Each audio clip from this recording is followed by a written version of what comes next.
Allanamientos en distintos establecimientos rurales han permitido, bueno, conocer una realidad distinta para muchos, sobre todo para aquellos que vienen esperanzados con que van a encontrar un futuro mejor y se encuentran después con una realidad que contrasta totalmente con lo dicho, con lo prometido. Estamos con el viceministro de Trabajo de la provincia de Buenos Aires, el doctor Carlos Molina, que nos visita esta hora bien temprano en Visión 7. Bienvenido, doctor. ¿Cómo le va, Muchas doctor? gracias. Buen día. Y decíamos, fuera de cámara, mientras compartíamos los títulos, incluso con Pedro, y le decíamos, esto no es nuevo, doctor. No, suponemos que no es nuevo. Suponemos que no es nuevo. Si tuviéramos la certeza de que lo es y hubiéramos tenido las denuncias correspondientes, hubiéramos actuado tal como lo hemos hecho ahora.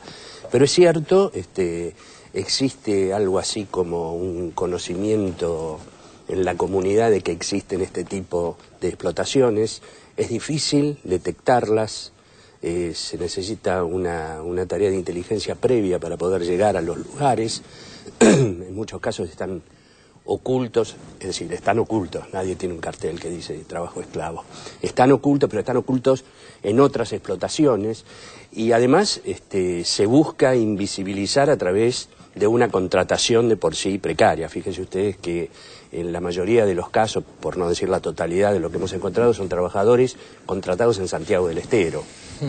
Eso tiene una explicación, según nos han dicho, que es bastante seria de entenderla desde ese punto de vista. La fortaleza del trabajador santiagueño para resistir trabajos de este tipo a temperaturas elevadas, al sol. Se calcula que trabajando ahí en los maizales para hacer esta tarea de florar el maíz no baja de 50 grados de temperatura y no cualquiera de nosotros podría tolerarla. Esa sería una explicación.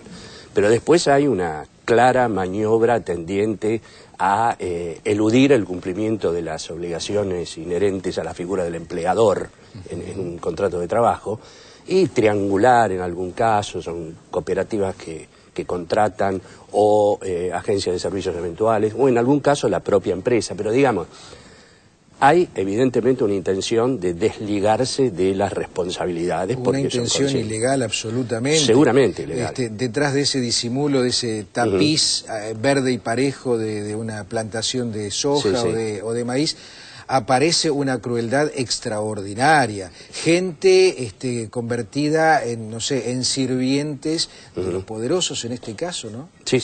Habla de una irresponsabilidad y de una... Sí, una falta de solidaridad. Que viola los derechos humanos más elementales. Seguramente. Yo estoy hablando desde la óptica del Ministerio de Trabajo, como viejo abogado laboralista y esta vez como funcionario, pero estamos hablando de cosas, independientemente de su gravedad, cosas menores comparado con la reducción a servidumbre o la trata de personas, que es algo que está estudiando la justicia. En este caso son dos enfoques. En nuestro caso, como Ministerio de Trabajo, el incumplimiento de las normas laborales, el incumplimiento de las normas de seguridad e higiene. Esto es algo que nosotros hacemos de rutina porque hay una intención marcada del gobernador Scioli en avanzar en ese sentido y de nuestro ministro de Trabajo, pero acá confluye con otra investigación que es la de la justicia penal y que hace llevar esto a derechos vulnerados que implican crímenes de lesa humanidad.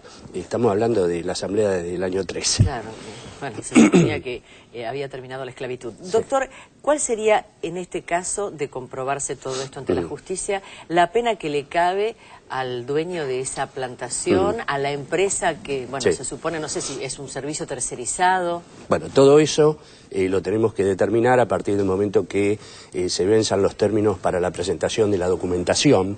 Hasta el momento, una de las sospechas, que era la de ver si estos trabajadores estaban regularizados, quiere decir esto, si tenían su alta en AFIP, si eran trabajadores en blanco, para hablar en idioma... Alta temprana. El alta temprana en la AFIP. Ahora, aparentemente lo que hemos visto hasta ahora y lo que han anunciado estas empresas, repito, todavía, salvo el caso de Nidera, que es el primer allanamiento, no han presentado, no se les ha vencido el término para presentar su documentación, los trabajadores estarían con el alta temprana. Lo que ocurre es que el alta temprana en absoluto es un bill de indemnidad que pueda ocurrir todo lo otro, que es el exceso de la jornada laboral, el no saber la remuneración que cobran, de por sí es menor a la de convenio. Y en lo que hace a la parte de seguridad y de higiene de los trabajadores... Vivir en situaciones absolutamente indignas. Usted dice que participó de varios allanamientos. De uno. De uno. ¿Qué encontró? Bueno, encontré... he sido lector del informe de Vialet Macé, principios del siglo XX, y me encontré con situaciones descritas por Vialet Macé un siglo atrás. Es decir, si atrasamos un siglo en materia laboral, esto está hablando a las claras de que debemos redoblar los esfuerzos. Trabajadores, en principio, alojados, en el caso que yo vi, en una carpa grande de tipo de exposiciones, de eventos, ahí 69 trabajadores creo que eran, en 30 y pico de cuchetas, todas juntas debajo de esa carpa, que era su lugar, el asiento, digamos, en un monte de árboles. La explotación, la tarea que realizaban estaba aproximadamente a 10 kilómetros del lugar, lo hacían en 2 turnos, dirigiéndose a la mañana, a pie, caminando entre la riqueza, entre la soja, hasta llegar al maizal. Y la interrupción que había entre los 2 turnos era, creo que de 2 horas y media. 2 horas y media que era utilizada en volver al lugar de origen y también después regresar al maizal. O sea, sí, no es descanso. Y comer. La comida que se le vendía, se le proveía, pero que debían abonarla a precios superiores de los que abonamos cualquiera en cualquier supermercado.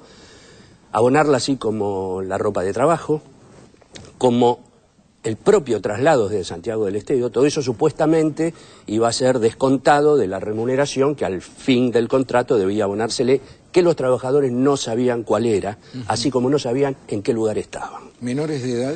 Menores de edad, en el caso del allanamiento en que yo intervine no había menores de edad. Se nos comentó, declaraciones de los propios trabajadores, que había habido 2 menores que habían sido retirados unos 2 o 3 días antes por un pariente de uno de ellos, un tío de uno de ellos. No sabemos menores de qué edad. En otros allanamientos, los que se hicieron en la semana pasada, sí se encontraron menores de 16 a 18 años, incluso uno con un documento adulterado respecto de su edad, por supuesto sin ningún tipo de autorización de padres para ese trabajo, ni mucho menos, ¿no? Pero lo importante de esto, entiendo yo, es que luego de la indignación que provoca verificar estos hechos, uno se pregunta, bueno, ¿y ahora qué hacemos? El Estado tiene indudablemente una función en esto indelegable. No digo indelegada, porque en algunas épocas recientes en materia laboral se ha liberado ese tipo de actividad, entre otras cosas desmantelándose la capacidad inspectiva del Ministerio. Es intención del ministro Cuartango incrementar la cantidad de inspectores. El Estado tiene que estar presente en materia de inspección. Pero si usted piensa que el territorio de la provincia de Buenos Aires tiene 307.000 kilómetros cuadrados, de los cuales, no sé, un 90% debe ser rural, aunque esté acotado a determinadas zonas, si uno hace las cuentas son miles de kilómetros por inspector. Es imposible, haciendo una tarea de rutina, patrullando, es imposible llegar a esto. Yo lo he podido presenciar. Yo he estado en San Pedro 1 hora antes de haber podido llegar al campo y tenía la comunicación telefónica con el fiscal que estaba interviniendo, que estaba ya dentro del campo, y no podía llegar. Esto da una idea de que no está al borde de la ruta. Entonces, patrullar eso para encontrar es más o menos como jugar a la batalla naval, como se debe jugar. Nosotros pretendemos jugar conociendo el lugar en donde está la flota del adversario. Y para eso, además de la inspección, es necesaria la participación de toda la comunidad. De los gremios, en principio, de los gremios sobre todo del sector, de los gobiernos municipales del conjunto de la población. Los vecinos de San Pedro, los vecinos de Ramallo. Hay nuestro 0800-666-2187, 666-2187, es el teléfono, es nuestra línea, para hacer llegar cualquier denuncia. La denuncia puede ser anónima y cada denuncia tenga la seguridad, cada denuncia genera una inspección. Cuántas cosas, ¿no? Se nos ocurren, bueno, el tiempo es tirano en televisión en todas partes, uno tiene que ir cerrando esta conversación, doctor, pero me quedo pensando en la necesidad de trabajo de mucha gente que ante el llamado de lo que sea va Y bueno, después se va a encontrar con esta realidad. Eso es otra cuestión. Eso es otro tema. ¿Por qué vienen? Porque tienen esa necesidad de llevar el pan a su mesa. Y por otro lado, yo insisto con esto. Yo sé que por ahí es preliminar, la justicia está trabajando todavía.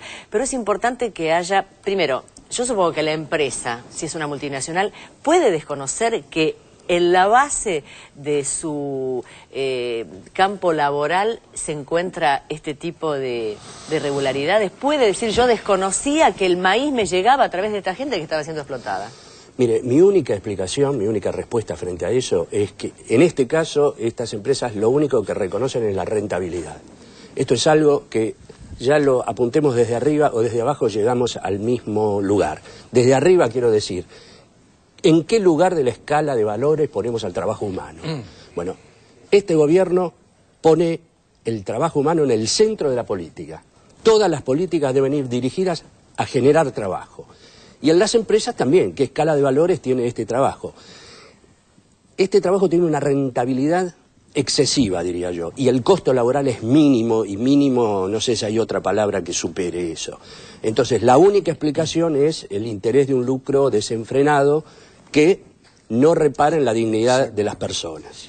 Doctor Molina, ha sido un gusto. Igualmente para mí. El tema tiene entidad, indigna, da bronca, pero bueno, hay que encontrar una salida, una solución, y tienen que aparecer los responsables de semejante atropello. Tienen que aparecer. Y esta repugnancia que genera en la sociedad debe ser traducida en acción para poder solucionar esto. Doctor Molina, muchas gracias. Muchas gracias a ustedes. Viceministro de Trabajo de la Provincia de Buenos Aires, aquí en los estudios de la Televisión Pública.